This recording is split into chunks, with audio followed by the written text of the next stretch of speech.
अब तो ऐसे वीडियो भी आने लगे कि अल्लाह के नबी के नाम पर बड़े बड़े केक भी काटे जा रहे हैं। ऐसे वीडियोस भी हमने देखे कि लड़कियां नाच रही हैं, नबी की पैदाइश का जश्न मना रही हैं। इसी मालदा और कलियाचक की सड़कों पर हमने देखा नौजवान खूबसूरत लड़कियां बड़ी बड़ी गाड़ियों पर बैठी हैं और अल्लाह के नबी की मोहब्बत के नाम पर झंडे उठा उठा करके वो नबी अकरम का नारा लगा रही हैं। ओ लोगों, जिस नबी ने अपनी उम्मत की बेटियों को पर्दे में रहने का हुक्म दिया, जिस नबी ने अपनी उम्मत की औरतों को यह हुक्म दिया कि जब भी तुम घर से निकलो तो पर्दे में निकलो, तुम्हारे जिस्म का कोई हिस्सा किसी गैर मर्द के सामने जाहिर ना हो, आज उसी रसूल की मोहब्बत के नाम पर जवान जवान लड़कियां आज अपनी खूबसूरती की नुमाइश कर रही हैं। जिस नबी ने अपनी उम्मत को यह तालीम दी थी, मन तशब्बहा बिकौमिन फहुवा मिनहुम, जो किसी कौम की नकल करेगा वो उसी कौम के साथ कल क़यामत के दिन उठाया जाएगा। हमने अपने नबी की मोहब्बत के नाम पर अपने नबी का ही बर्थडे मनाना शुरू कर दिया। हमने अपने नबी की मोहब्बत के नाम पर केक काटना शुरू कर दिया। कुछ दिन और गुजर जाने दो, अभी तो केक काटे गए हैं, मोमबत्तियां भी जलाई जाएंगी और जिस तरीके से बच्चे का बर्थडे मनाया जाता है और हैप्पी बर्थडे टू यू कहा जाता है, उस तरीके से हैप्पी बर्थडे टू यू या रसूल अल्लाह भी कहा जाएगा। आप देख लीजिएगा, अगर आप जिंदा रहे तो वो दिन भी आएगा। बिदात हर साल एक नए बच्चे को जन्म देती है। नबी अकरम जब नमाज पढ़ते थे, सलाम फेरने के बाद आप अल्लाहु अकबर कहते थे, अस्तगफिरुल्लाह अस्तगफिरुल्लाह अस्तगफिरुल्लाह कहते थे। मुख्तलिफ आप दुआएं पढ़ते थे, अल्लाहुम्मा अंतस्सलामु व मिनकस्सलामु तबारक या ज़ल जलाली वल इकराम, रब्बी इन्नी अला ज़िक्रिका व शुक्रिका व हुस्नि इबादतिका। मुख्तलिफ आप दुआएं पढ़ा करते थे। उसके बाद अगर किसी की मर्जी है, कोई चाहता है वो हाथ उठा के दुआ करना चाहता है, अपने लिए अपने बाल बच्चों के लिए वो दुआ कर सकता है, कोई मनाही नहीं है। हमने क्या किया, हमने नमाज पढ़ते ही सलाम फेरते ही हमने हाथ उठा के दुआ करना शुरू किया। इमाम ने हाथ उठाए, मुक्तदियों ने इमाम उठाए, मुक्तदियों ने हाथ उठाए, लोगों ने दुआएं की और उसके बाद सब उठ करके चले गए, सुन्नतें पढ़ने लगे। और सलाम फेरने के बाद की जो दुआएं हैं वो कोई नहीं पढ़ रहा है। एक बिदात आती है, 10 सुन्नतों को लेके चली जाती है। मेरे भाई, मुहर्रम का महीना आया, 10 मुहर्रम की तारीख को अल्लाह के नबी की नमाज से हज़रत हुसैन की शहादत हुई। बड़े दर्दनाक तरीके से करबला में शहीद किया गया।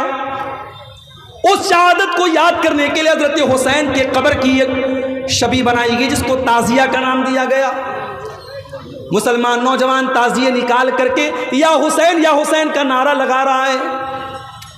ओ मुसलमानों, तुम्हें हुसैन की शहादत का गम है। उसी मुहर्रम की 1 तारीख को हज़रत उमर फारूक फजर की नमाज पढ़ा रहे हैं और अबू लूलू ने हमला करके उनको शहीद कर डाला। तुमने 1 मुहर्रम को हज़रत उमर के नाम का तो कोई ताज़िया नहीं निकाला। उसी मुहर्रम के पहले 17 ज़िलहिज्जा की तारीख को उस्मान गनी को उनके घर में बड़ी बेदर्दी से शहीद कर दिया गया। तुमने उस्मान गनी के नाम का तो कोई ताज़िया नहीं निकाला, कोई अलम नहीं निकाला, कोई जुलूस नहीं निकाला। इस्लाम इन बिदात का नाम नहीं है मेरे भाई। अगर आप शहादतों का गम मनाएंगे तो साल की कोई तारीख ऐसी नहीं है जिस तारीख में किसी न किसी बड़ी शख्सियत की शहादत न हो। इस्लाम शहीदों के खून से इस्लाम की तारीख रंगीन है। अगर आप शहादतों का गम मनाएंगे और लोगों की पैदाइश की खुशी मनाएंगे तो साल की कोई तारीख बाकी नहीं बचेगी। इस्लाम बड़ा ही सिंपल दीन है मेरे भाई, इसको सिंपल ही रहने दो। इसमें बिदात मत निकालो, इसमें कोई नए नए काम मत निकालो। इंतकाल हो गया किसी इंसान का, तीसरे दिन आपने बिरयानी बनवा दी, आपने लंबा चौड़ा खाने का इंतजाम किया, पूरे खानदान के लोग आकर के दावत उड़ा रहे हैं। मेरे नाना का इंतकाल हुआ, मेरे नाना के घर में भी ये बिदात व खुराफात अंजाम दी जाती है। मैं समझाता हूँ, नसीहत करता हूँ, लेकिन बहरहाल है, माहौल है।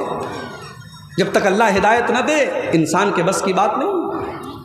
नाना का इंतकाल हुआ, आज इंतकाल हुआ है, अगले दिन रात में बिरयानी बनाने की तैयारी चल रही है।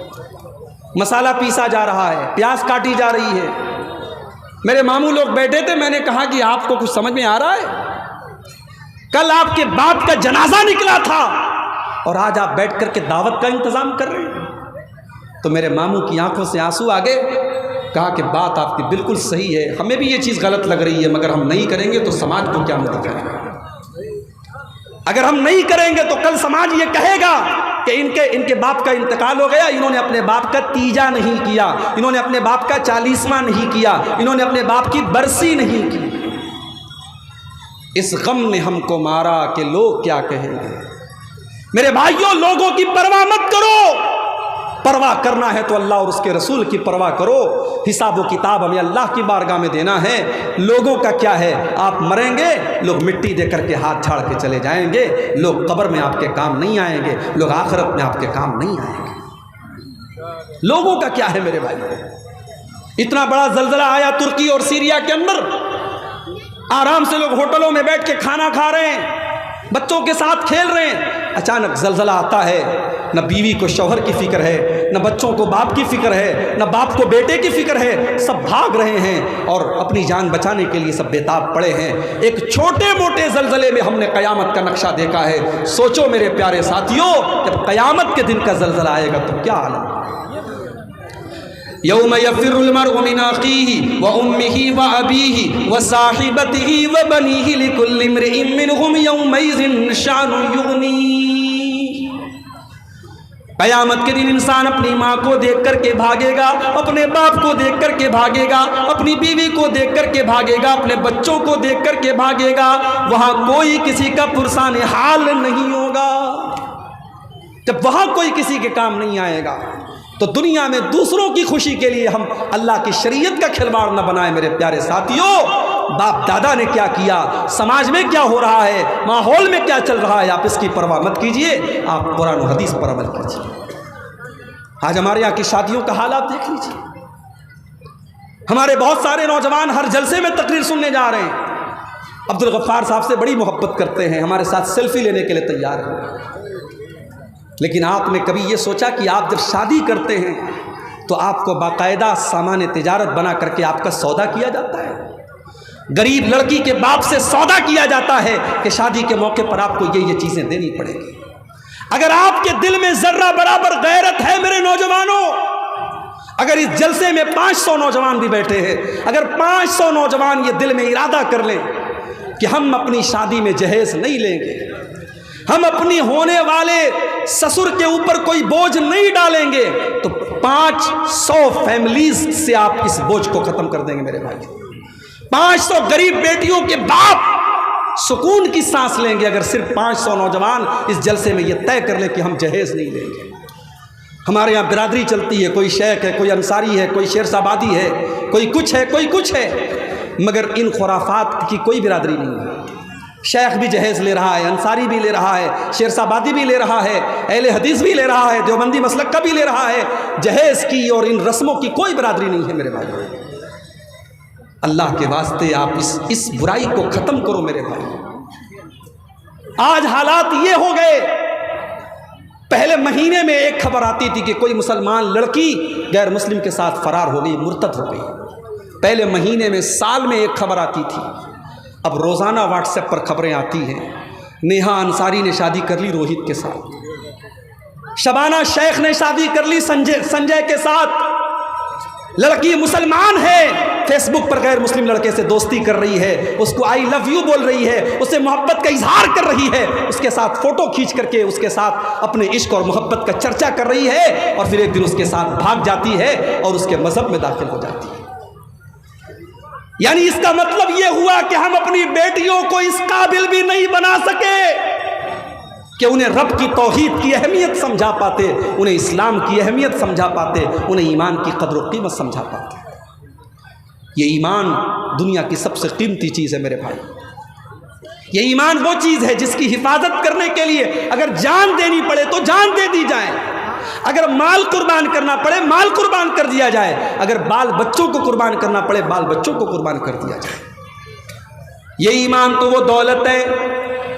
जब सुमैया रज़ी अल्लाह ताला अन्हा को जालिम अबू जहल ने जब उनके हाथ पैर को बांध दिया, और जवान बेटे को उनके सामने बांध दिया, उनके शौहर यासिर को उनके सामने बांध दिया और सुमैया को ऑफर किया, ऐ सुमैया अगर तू इस्लाम को छोड़ दे, तू ला इलाहा इल्लल्लाह को छोड़ दे, ऐ सुमैया तुझे टॉर्चर करना, तुझे तकलीफ देना छोड़ देंगे। मगर सुमैया को इस दौलत की कीमत पता थी, सुमैया को ईमान की अहमियत पता थी। सुमैया के चेहरे पर मुस्कुराहट आती, अबू जहल इस दिल में ईमान दाखिल हो चुका है, अब ईमान निकलने वाला नहीं है। अबू जहल ने सुमैया रजी अल्लाह ताला अन्हा के कपड़े उतार दिए, मादरजात बरहना कर दिया, सर से पैर तक नंगा कर दिया, जवान बेटे के सामने मां को नंगा कर दिया। सोचो मेरे भाइयों, एक मां के लिए कितनी बड़ी अजियत की बात रही होगी। ऐ सुमैया मैं तेरी अजमत पर कुर्बान जाऊं, तेरे ईमान पर कुर्बान जाऊं, तेरी इस्तिकामत पर कुर्बान जाऊं। सुमैया ने इस अजियत को बर्दाश्त कर लिया, मगर ईमान से कॉम्प्रोमाइज नहीं किया, तौहीद से समझौता नहीं किया। फिर जालिम अबू जहल ने बड़ी बेदर्दी के साथ उनकी शर्मगाह पर हमला करके उनको बड़ी बेदर्दी से शहीद कर दिया। सुमैया ने शहादत दे दी, अपनी जान दे दी, मगर अपनी तौहीद से समझौता नहीं किया।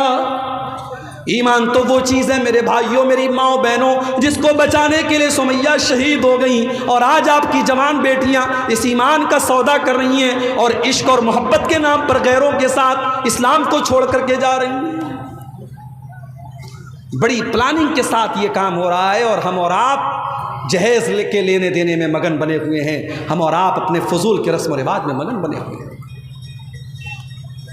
हमने अपनी बेटियों को कॉलेजों में पढ़ाया, यूनिवर्सिटीज़ में पढ़ाया, हमने आला तालीम अपनी बेटियों को दिलाई, मगर अपनी बेटियों को इस काबिल हम नहीं बना सके कि उनको तौहीद की अहमियत बताते, उनको ईमान की कदर व कीमत बताते। दीनी तालीम के नाम पर हमारे यहाँ क्या है, हमने बहुत बड़ा तीर मार लिया। हाफिज जी से कहा, हाफिज जी मेरी बिटिया को कुरान पढ़ा दीजिए। हाफिज जी घर में आए, रट्टू तोते की तरह उन्होंने कुरान का नाजरा हमारी बिटिया को पढ़ा दिया। माफ़ कीजिएगा, नाजरा कुरान पढ़ने का नाम दीनी तालीम नहीं है। नाजरा कुरान पढ़ करके आपकी बेटी को यह नहीं पता चलेगा कि पर्दा किस चीज़ का नाम है। आपकी बेटी जब तक कुरान की उस आयत का मतलब नहीं समझेगी, जिस आयत में आपकी बेटी को पर्दे का मतलब बताया गया है, और आपकी बेटी से ये कहा गया है, या अय्युहन नबी,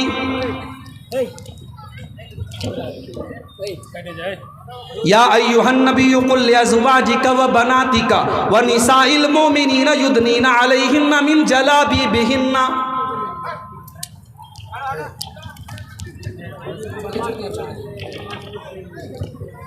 ऐ नबी अपनी बेटियों से कह दीजिए, अपनी बीवियों से कह दीजिए, और तमाम मुसलमान औरतों से कह दीजिए, जब वो अपने घर से निकला करें तो अपने ऊपर चादर डाल लें, अपने ऊपर नकाब डाल लें, अपने ऊपर बुर्का डाल लें। ज़ालिका अदना अन युरफ़ना फला युज़ैन, ये पर्दा उनकी पहचान बन जाएगा।